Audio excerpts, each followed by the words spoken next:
The highest court in Idaho hears the appeal of a convicted Idaho murderer. Good evening and thanks for watching tonight. I'm Todd Blackington.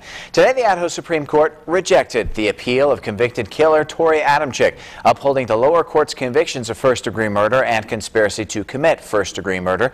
But there was some dissent. Our Logan McDougall spoke with attorneys on both sides of this case, got their reaction to the news. Logan, what did they have to say about the appeal? Todd, Bannock County Chief Deputy Prosecutor Vic Pearson says he is extremely happy with the High Court's decision. When we received the decision today, we were delighted. It had been some time, and it brings a sense of closure to the Stoddard family and to us also.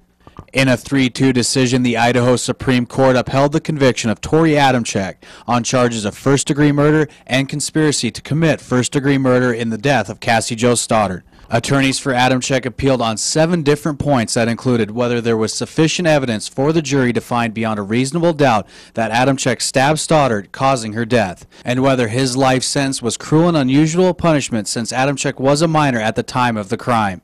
Adamcik's attorney Dennis Benjamin thinks the sentence was a little much for a young adult.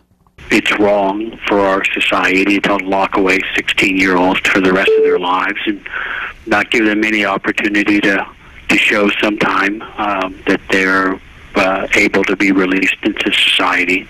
Of the 2 dissenting opinions, Chief Justice Burdick says the jury was presented with no evidence as to the order of the stab wounds nor the timeline over which they took place. Justice Burdick says for those reasons he cannot find that the jury reached its verdict upon substantial and competent evidence.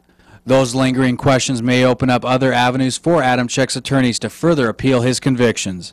And Benjamin says his office will look at all options. The case is not close to being done yet. There are years and years and years of litigation left if Torey chooses to take that route. But for now, Pearson is just happy to know that justice has been served so far. It doesn't bring her back. It doesn't explain why this horrific crime had to happen, but at least we know that some justice has been affirmed today. Now, if Adamcik and his attorneys decide to continue with the appeals process, the case could make its way to the United States Supreme Court, which would have the final say. Todd, back to you. All right, Logan McDougall reporting for us tonight. Thank you, Logan.